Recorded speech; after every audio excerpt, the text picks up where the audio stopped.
my favorite Halloween show is the sweetest of them all, the Great Pumpkin Charlie Brown. And I love this special. This special came out in 1966.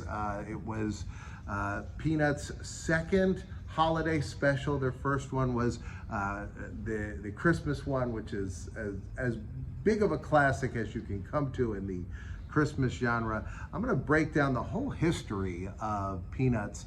I've done a ridiculous amount of research into Charles Schulz, and I think I've still only scraped the surface of his story. Just a very interesting man.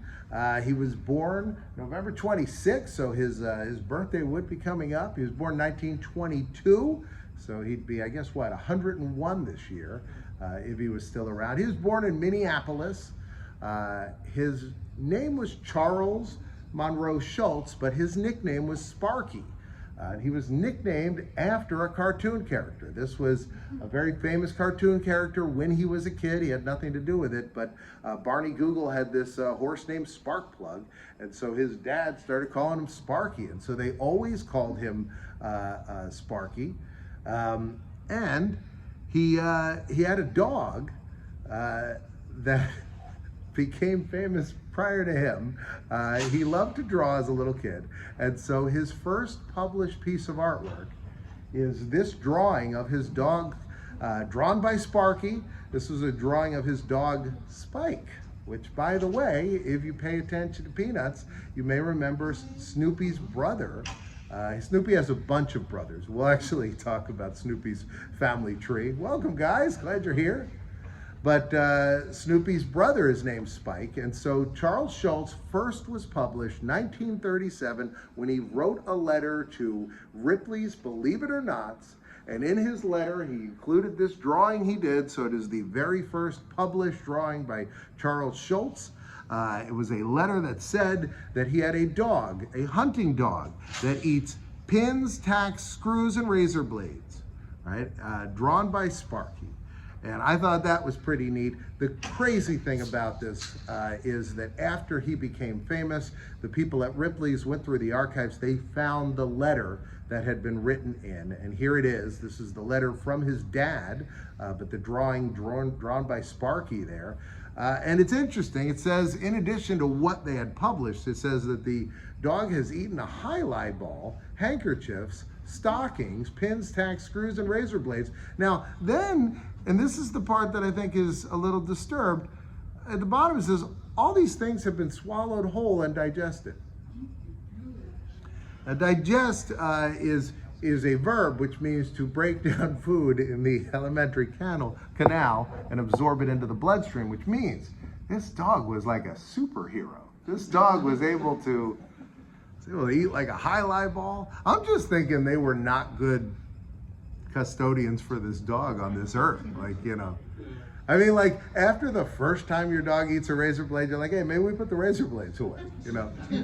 Like, where do we keep the razor blades? Oh, we keep them in that bowl right next to the dog food. They're like, yeah, maybe not. Maybe that's a bad place to keep them. First special was the Charlie Brown Christmas. The second special was not the Halloween one, but instead in June, they had Charlie Brown's All-Stars, which was followed by the Great Pumpkin Charlie Brown, October 27, 1966.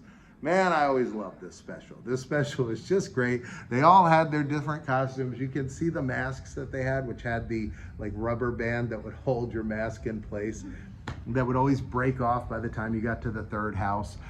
They had bobbing for apples, which I have never understood why this is a thing. Has anybody ever gone bobbing for apples? Did anybody like it? Is there a big bobbing apple defender? Maybe that could explain. Yes, it's fun. I feel like there's a lot of germs on the apples after the first or second person's gone through there. That's true, but also, like, here's the other thing. All right, you're bobbing for apples? I mean, like, really, like, if somebody put a table full of apples, everybody would be like, maybe I'll have an apple. I mean, like, there should be money in there or something. Should be aspirin. You bob for some aspirin, you feel better. I like Lucy with a knife that Jason Voorhees would be proud of as she slices up this.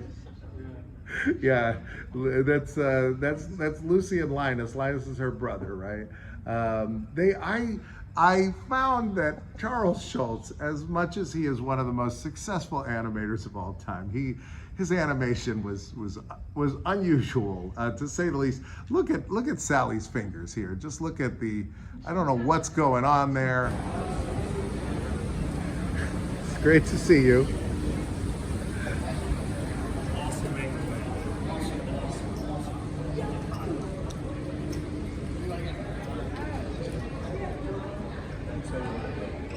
Excuse me.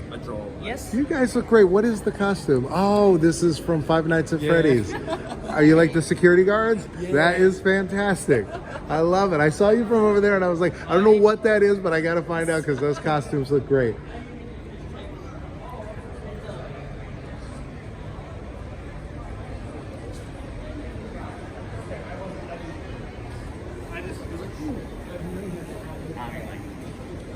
So cool how everybody dresses up here. It's always lots of fun.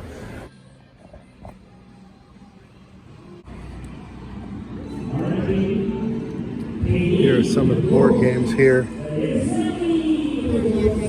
I love this classic version of Clue. Includes the ghost of Mrs. White. Multiple Unos. You can reverse each other all day long. Batman chess. Meet your match dude. Big Lebowski puzzle game. Let's check this out.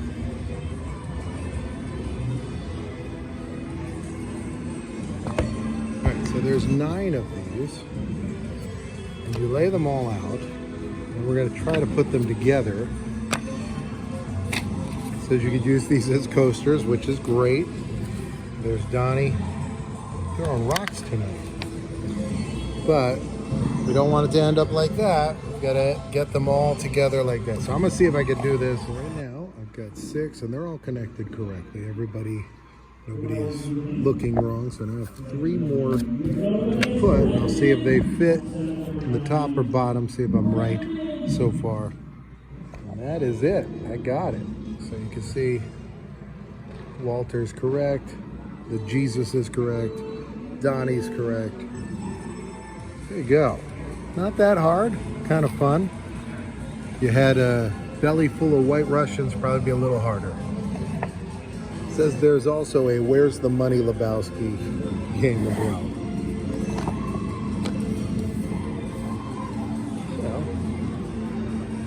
So, turn that over here.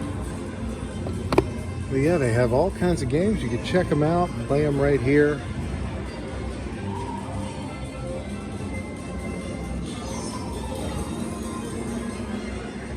Like that looks like that's awesome. Some checkers. Meanwhile, they're playing some video games over here.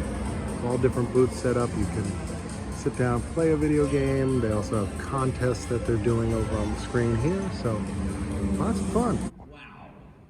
The feeling of the best part about being an actor is that you get to be these other great people.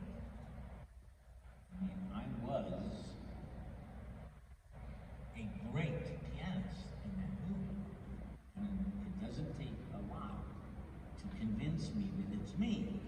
And so, and it was hard work. I loved every second.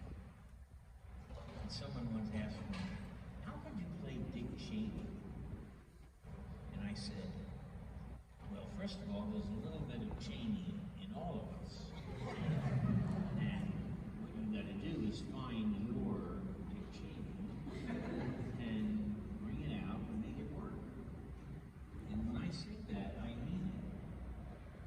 We have all been monstrously evil. We have all been selfish and patronizing and superior. Whatever you want to So you're a Victorian mother with the plague. That's why your hands are black. Yeah. And then the baby The baby. has no eyes. Oh no, that's not. That's unfortunate. He seems happy. He's got a smile on his face. This, I saw your costume earlier, and it's almost like a totem pole because you got Jason, you got Jason, you got Jason on the pants, and then Jason on the shoes, on the Crocs. I think that is fantastic. Can you give me a swing? Let's see. Yeah, I love it. I love it. This is fantastic. We're gonna check out this one. It's in progress, so we'll pop in, just take a look at a couple minutes of it.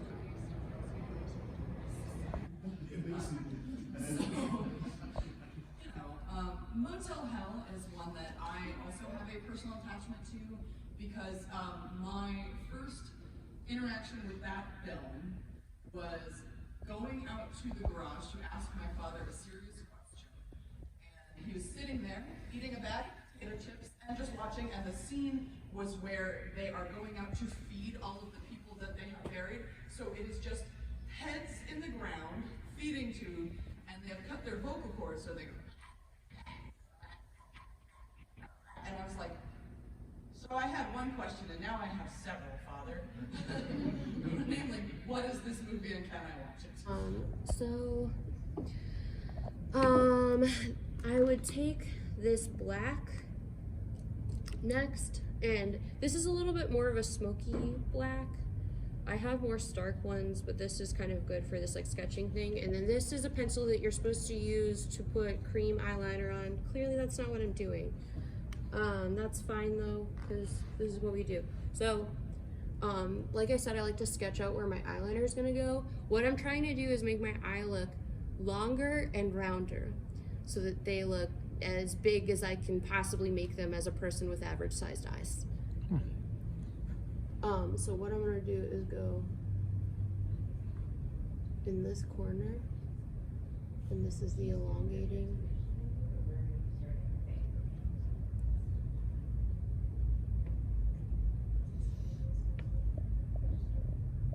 And that's to make this corner look like it extends out. No. And he's got the best lines. He does have the best lines. Liver alone, classic. Yeah. There was a fan theory. I don't know if anybody has seen it, but there was a fan theory that apparently Stu hadn't died. He just got electrocuted, but he didn't die, and he was in a psychiatric ward. So that's what they wanted for that to be put in the movie. I kind of wanted that in the movie too, where he just has a cult of Ghostface, and he's the one telling everybody stuff. Are you worried about, that was, I think, one of the original ideas for Script Authority. Yes, it was Cult of Ghostface. It was supposed to be set back in the school from the original one. But because of the events of Columbine, they had to basically redraft the entire third movie, and Stu, being the killer, was taken out of Scream 3 because of that. Damn, what's up? Did you know Matthew Lillard appears in the background in Scream 2? No, I did not know. He's at the Yeah, he's at the party. So that kind of goes along with your theory that he's still alive. Now I have to rewatch it. But then in You can 6, barely they see him. You gotta confirmed that know where was he is. dead. I know he wants to be back in the franchise, like really, really bad. He's like, they haven't contacted me for nothing, and I'm still here. I'm not dead. Hello. In 6, they technically. There was a lot of Halloween films, but the film that I think of most when I think of the 90s and something I would watch at Halloween, I used to watch this one. I love this movie. And even though it's got a Thanksgiving kind of skit in the middle where she's at the camp and they're doing the whole thing.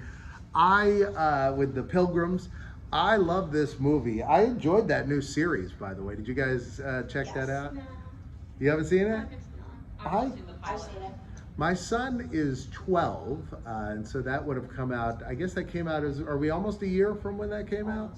Yeah, so I guess he was 11, and he was like, can we watch that? I hear it's really scary. And I was like, we could watch it. He loved it. Like, we couldn't. And then when it ended, he was like, oh, well, I hope they make another one. And then he was like, oh, I heard at school they're making another one. I was like, oh yeah, I heard that they're gonna make another one. And so then like a week or two later, he's like, is that other one almost out yet? And I'm like, no, it's just not how it works. You know, when you're 11, you're like, oh, why would a sequel take a year? That seems ridiculous. Yeah, well, that I'm sure is not helping. Yeah. But Addams Family, I love this.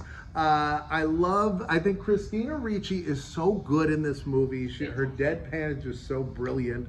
Raul Julia is one of my favorite actors. I love him in this. Angelica Houston. Which one? Angelica Houston. Angelica Houston is just fantastic. I mean, she is, the two of them are, he's great. Yeah, the two of them are just wonderful actors in general. Raul Julia was good in everything he did, including Street Fighter, which is really saying something, that he was able to take that role and, you know, sit there and go, Carlos Blanca will be my first super soldier. You know, he was just, his voice was so good, the way he delivered lines. I loved that one. I enjoyed this one. I thought this one was good. I thought it was a lot of fun. I also liked how they did Thing in these. I know now Wednesday did it, but it was Thing we had always seen, and you had to open the box and then you saw Thing for a second and there was not much to it.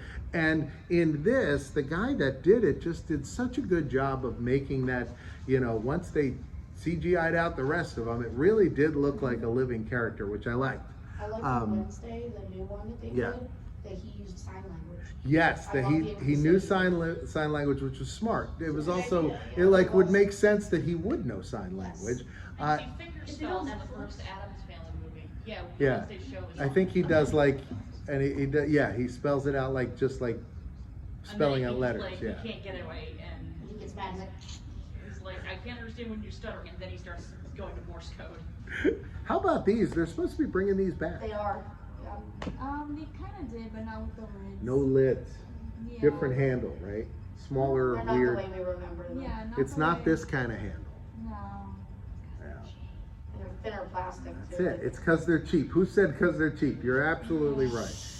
I remember having one of those as a kid. They were great, but nobody used them for their collecting candy though. I did. You walked around with that, and that's where you got. That's all the candy you got. Yeah, I had to. So put you're them up. you were done when you got to like the 8th Oh, house no, because I'd you're go little home tiny, and- and you'd I'd go go home and and. dump it and come back out. What I liked was when you were trick or treating as a kid, when all of a sudden you were like, I have no idea where we are. I don't know how we've wandered from neighborhood to neighborhood. We've Right. ventured into an area where we've never been before.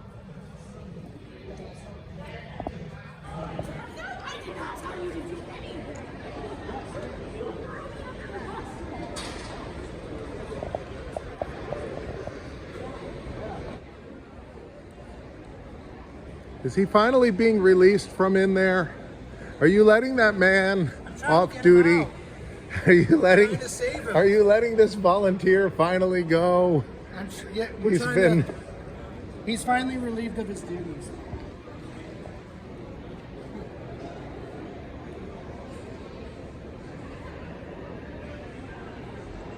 All right, well, this was one heck of a weekend. Saw lots of cool stuff. Saw lots of cool things here in Richmond, and we learned a lot of crazy things at this show. This show was just bonkers. I really loved this. Look at this, the Wild Stallion Band, Bill and Ted, something I never thought I'd see in person. Here with the Killer Clown. We wrap things up. I'm gonna be back tomorrow at 2 o'clock.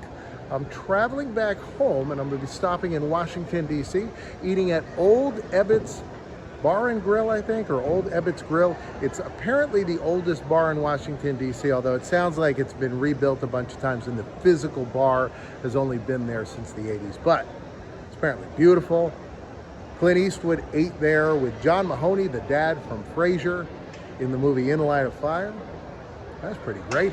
Right now, they're going to put a box right over top of this clown, box over this clown, and you can choose either one, because I'm in both. I'm going to see you tomorrow at 2 o'clock. Come back. It's going to be a lot of fun.